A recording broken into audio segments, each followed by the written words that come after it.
Let's look at the game Caruana versus Berg from the 2008 Olympiad. It's a spectacular game that Caruana played when his rating was only 2640, about 200 points lower than his peak. So Caruana was white and they played a French defense, and Berg went for the Rubenstein variation. And here he played knight d7, which is the Blackburne defense. They went down the main line, knight f3, knight gf6, knights got exchanged, bishop d3, and then black hits white's center with c5. D takes c5 was played, bishop takes c5, and now an interesting move by Caruana, queen to e2. The main move seems to be simply castles here, but queen to e2 has a couple of purposes. One is to support a knight coming to e5, but another one is to vacate the d1 square so he can later play rook a d1 and get a tempo on the black queen.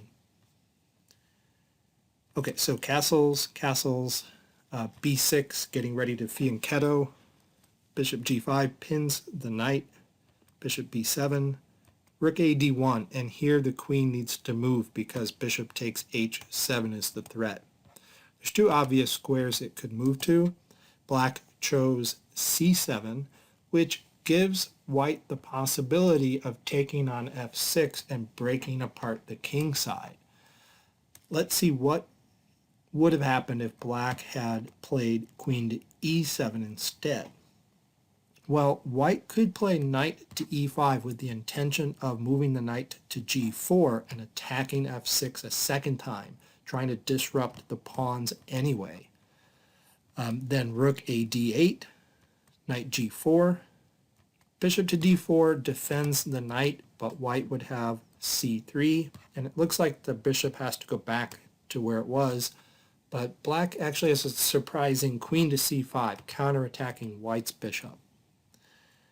Then bishop takes f6, and knight takes f6, g takes f6. So white successfully broke apart the king side here, but apparently it's not enough. White doesn't have a king side attack that will be successful. And the engine says this position is about equal. So back to the game after rook a d1, black decided to move the queen to c7. And then Caruana does not take the knight on f6. He simply plays knight to e5, which was the intended reason for placing the queen here to begin with.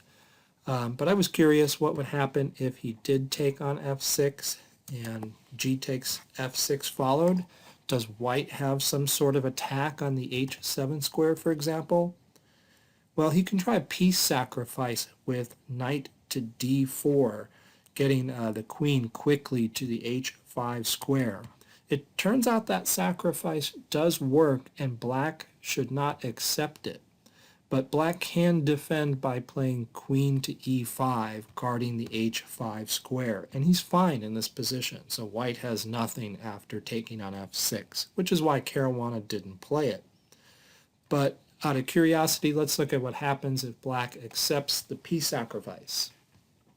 Well, then white plays very quickly and violently with bishop takes h7 check, king takes bishop, queen to h5 check, queen gets repositioned, and then a rook lift comes. So the threat is a mate on h3.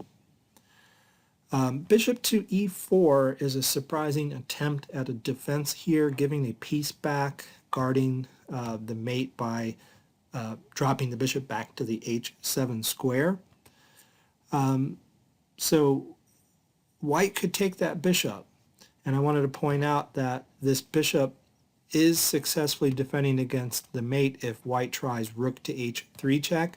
The bishop can block the check, and if the queen comes over to attack it a second time, then black has the defending move queen takes c2, and black is actually winning. He's got two extra bishops. So white should take that piece back. Now he's down just one piece.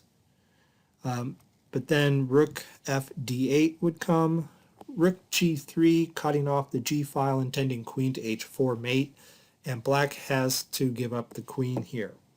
And then after taking back, bishop takes b2, and black has to play down a bishop and rook for a queen, and so white has a good edge in that position, which is why in this position black should not take that piece. He should play queen to e5 instead to defend. Okay, but back to the game. So Caruana played knight e5 instead of taking on f6. Then rook fd8 was played. King h1 intending to release the f pawn from its pin. Bishop to e7 to protect the knight. Rook to e1 is a sneaky little move. I suppose the threat here is knight takes f7, because if the king takes f7 back, then there's queen takes e6 check. All right, well, black sort of ignores that. He plays h6, threatens the bishop, and Caruana analyzes correctly and retreats the bishop. What would have happened if he had taken f7? Well, black cannot take the knight. If he does take the knight, then there is queen takes e6 check, then king to f8, and bishop takes f6, and bishop takes f6, and bishop to c4 with a battery here on the g8 square, and there really is no defense. Okay, so why didn't Caruana take on f7? Well, because there's the move queen to c6, which is a double purpose move. It does defend the e6 square, and it also threatens a mate on g2. So black holds the position. So back to the game. Caruana retreats the bishop, and then knight d5 was played, trying to trade bishops here. But the bishop drops back to g3 and points at the queen. Okay, and bishop to d5 was played, or bishop to d6 rather. Queen to e4 threatening a check on h7. So the knight falls back to guard h7 and attacks the queen.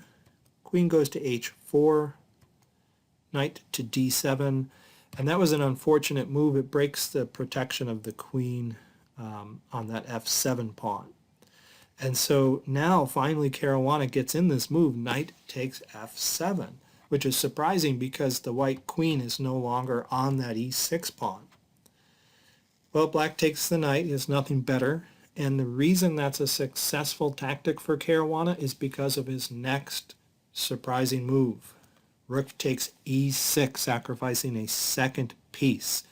There's no way black can take that piece because bishop to c4 check, got all these squares covered, and the king is doomed. I won't take you through all the computer lines, but there's no way out of that.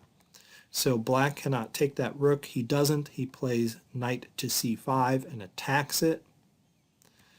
Rook takes d6 comes. The bishop is protecting that square. Rook takes d6. Queen to f4 check, forking the king and the rook. Okay, so white is threatening to win a whole rook here, and white would end up 2 pawns up in that position with the black king still in trouble. So the king has to go over and protect the rook. Then rook to e1 check. The king slides over, staying in contact with the rook. Bishop to b5 check. Bishop blocks. Queen to f5 check. The knight blocks, and now some exchanges. Bishop takes the rook finally. Queen takes back. And now rook takes e6 ends the game. Black resigns right here. Nice move. There's nothing black can do. For example, looks like he might have a back rank mate here, but no, he can't. He can't do it because he's in check.